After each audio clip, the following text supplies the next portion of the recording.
Hello, my name is Jeffrey Vetsch, and I'm a researcher at the Southern Research and Outreach Center. And I'm going to give a presentation today on nitrogen fertilization in southeast Minnesota. We know that nitrogen management affects water quality, and this is even more so in the Karst region of southeast Minnesota, where ground and surface waters are intimately connected, as seen in the photos here by Greg Klinger. On the one on the left, we have a water running down a ditch and disappearing into a sinkhole. On the right, we see an ephemeral stream starting from bedrock on a lower landscape elevation. These waters are connected, and as nitrates flow into these waters, it can go to groundwater, it can go to surface waters. And well testing has found elevated nitrates in this region in the groundwater. The wellhead testing program in southeast Minnesota, townships that are in red have more than 10% of wells that are testing above the drinking water standard of 10 milligrams per liter. The research we're conducting has been here in Fillmore County, eastern Mower, western Winona, and southern Wabasha. Nitrates move fairly easily through the permeable soils with water and into this fractured bedrock into groundwater in these karst regions. The land use is primarily ag, corn, soybeans, and some cattle. And as we get to the eastern side of this region, we have more tree covered bluffs. The goal of this project was to improve water quality by increasing adoption of nitrogen best management practices. We were going to do this by working closely with farmers and their agronomic advisors to increase their confidence in and their adoption of region specific nitrogen BMPs. We're going to use on farm research and education, and we're going to emphasize small group face to face education. And often our meetings we have 10 people or less, and this allows the growers to feel like they're connected. We have time for them, and they can ask those tough questions. We focus this effort on nitrogen rates for corn and application timing, as those are two of the 4 R's that are going to most impact not only the grower's production, but also our water quality. This on-farm N rate and timing research studies were conducted in southeast Minnesota to measure the effects of N rate and application timing on corn production, nitrogen use efficiency, net returns, and residual soil nitrate left in the profile. These are small plot studies on farmer fields. They have 4 replications of 10 treatments.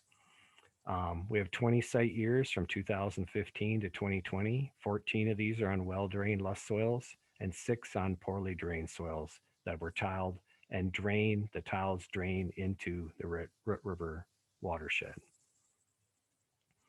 Of these 10 treatments, 7 are fixed N rates that are applied at planting, and 3 are split application treatments where some is applied at planting and the rest at V4 to V5. Our nitrogen source was urea, and we used a urease inhibitor, NBPT, to ensure that we wouldn't have too much volatilization losses, as some of these treatments were applied for a few days before they were either incorporated with rainfall or with tillage. This first chart I'm going to show is kind of shows some of the data that we collected each of these sites. This is the key data. We've got the yields, the response function. Over here on the left y-axis, we have grain yield. On the x-axis, we have total nitrogen rate, which includes N from starter fertilizer and ammoniated fertilizers like MAP and DAP. This is a corn soybean site in Grand Meadow. And on the right y-axis, we have residual soil nitrate. These black circles are the mean yields from the 4 replications of the pre-plant N or the at planting N applied.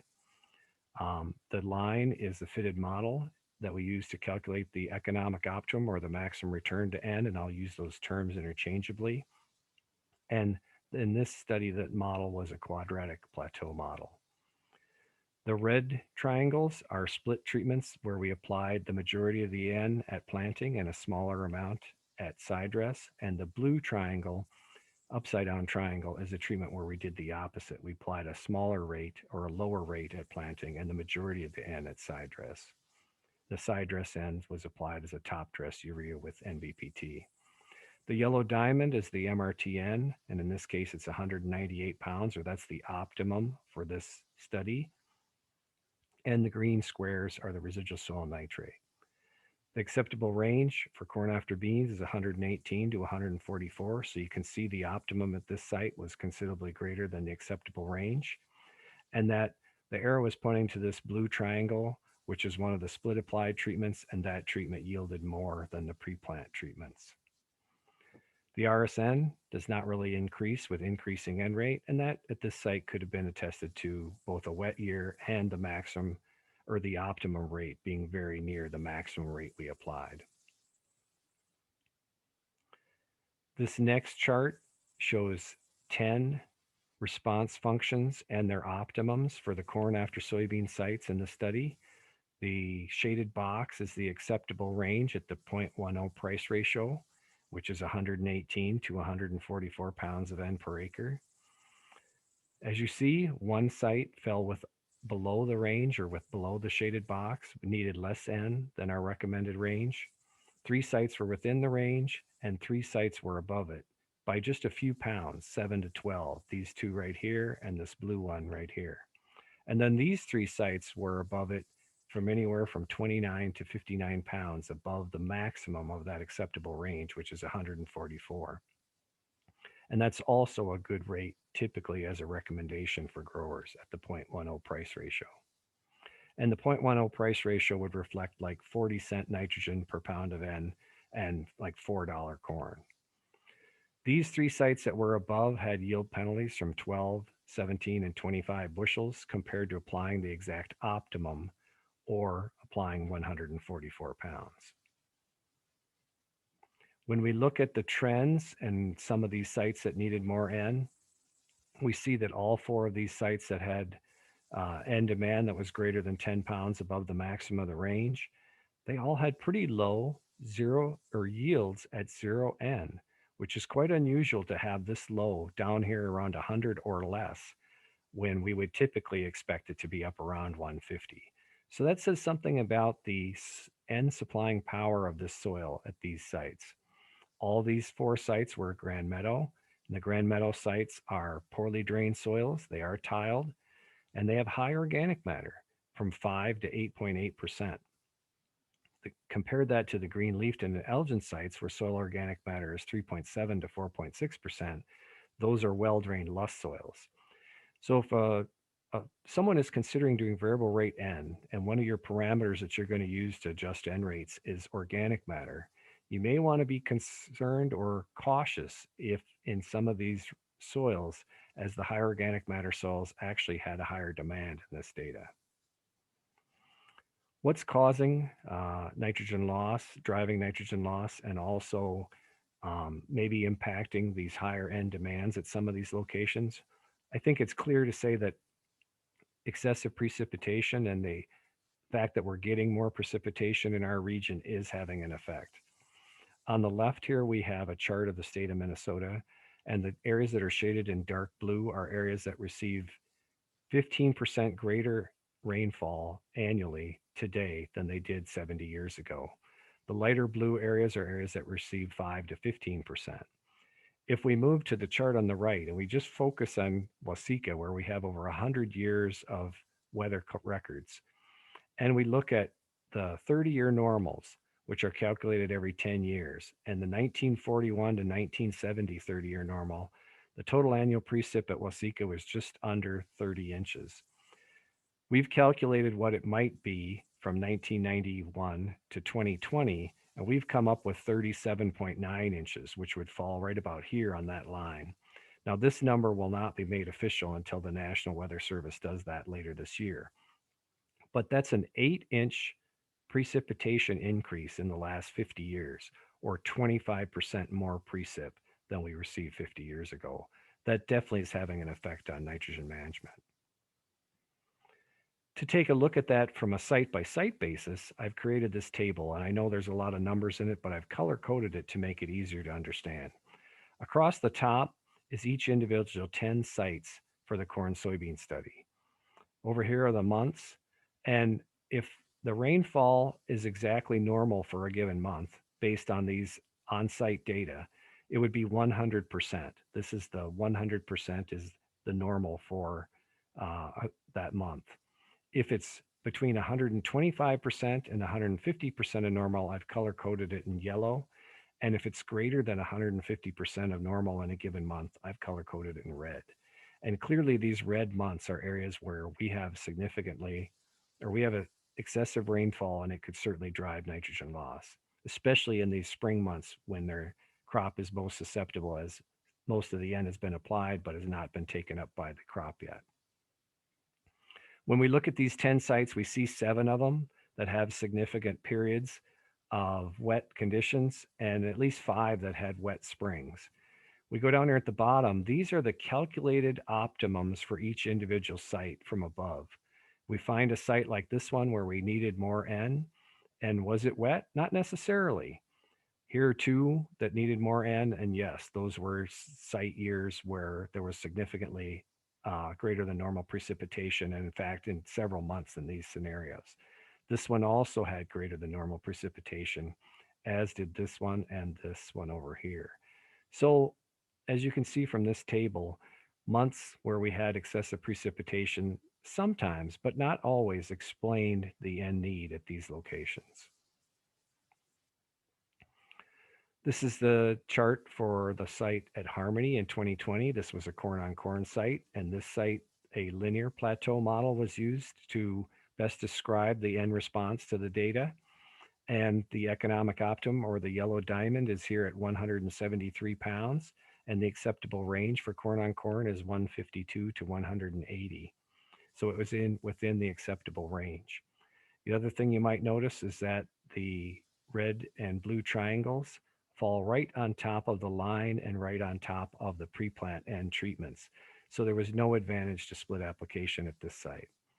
When we looked at residual soil nitrate, it increases slowly as N rate increases. And then when we got to this 270 pound N rate, which was almost 100 pounds greater than I recommend or optimum for this site, we saw an increase. In fact, it was twice as much residual soil nitrate left in the profile as at the 180 pound rate. That tells me that that N is likely to be lost, or certainly potential to be lost to surface and groundwaters, and could affect water quality, as it's unlikely that the next corn crop or soybean crop will see this N before it is gone. These are all 10 corn-on-corn sites and the response functions and their optimums. First thing you might notice is the wide range in the optimums. Also, that 4 sites required less N than our recommended range, which is 152 to 180, or the shaded box. Only 2 sites fell within the range, and 4 sites were above it. These 4 sites that were above it needed 41 to 90 pounds more N than the 180, or the maximum of the acceptable range. These 4 sites would have had yield penalties of 8, 17, 19, and 33 bushels as compared to applying the optimum versus applying 180. If we average all these MRTN values for these 10 sites, we get 179. If we take the median, we get 169. But it's this wide range from 100 to 270, which is troubling. And clearly, we did not do a good job, or the acceptable range does not do a good job predicting what the correct rate is at this location, or at these sites, these corn-on-corn sites. When we look at some of the specifics, these 4 that had high N needs also had relatively low control plot or 0 N yields, but also understand that this is kind of normal, around 100 pounds for corn on corn. In fact, these are unusually high. And these values also were similar to what we saw when some of the higher N demand corn after soybean sites, especially those sites at Grand Meadow. If we exclude this red site in Greenleafton in 2016, there's a bit of a trend towards increasing N need as yields increase over these other 9 sites. Now, that does not agree with the long-term data in the corn N rate calculator, but it is noticeable in these 9 sites, and it may be something we want to consider in the future, especially for corn after corn. When we look at the 30-year normal precips for these 10 corn after corn sites, we see a lot of yellow and a lot of red boxes. 9 of the 10 sites were affected by excessive precipitation in some months. Sites that needed significant amounts of N, these two here in Harmony, the 2018 Harmony site, that's the wettest year at that location in 2018 in the state's history, and it needed 240 pounds of N. Following that next year, the site maybe not as wet in the spring, but required 270. And over here at Utica in 18 and 19, they were wetter than normal springs and summers, and they required over 200 pounds of N at both. But it doesn't explain all of these sites, as these two sites needed less N, even though the Greenleafton 2016 site had a very wet summer and fall. What was the effect of split application at these 20 sites? At 5 of them, split applied N increased yields compared to applying all the N at planting. That's 25%. That's not a huge number, but I think when you think of split application, you don't expect it to provide a response all the time. But this averaged 10 bushels per acre, and I think you should think of split application as a, a tool in your toolbox. It's a good way to manage or reduce the risk of N loss, and it's a good way to balance the risk of reduced yields due to N loss. Interestingly, only one of these 5 sites, the Grand Meadow site in 2018, had excessive precipitation in the spring. You would expect areas where split application was better that more of them would have had wet springs. We use residual soil nitrate as a parameter to assess the risk to water quality for nitrate leaching. On the y-axis here, we have residual soil nitrate. On the x-axis, I've normalized this total nitrogen rate by subtracting the optimum rate for each individual site. So you see this value at 0.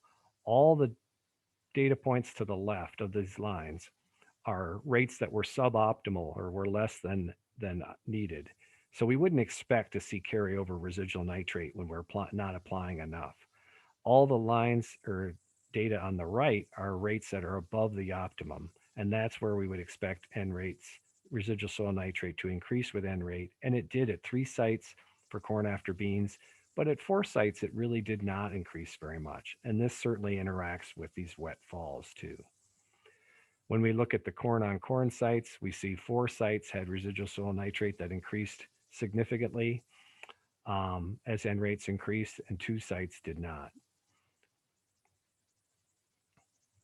So to think about this, these sites where we had N rates that were significantly greater than the optimum, maybe 75 to 100, as much as 150 pounds greater, we have a greater risk of losing some of that N to the ground surface waters and causing groundwater contamination of nitrate in those areas.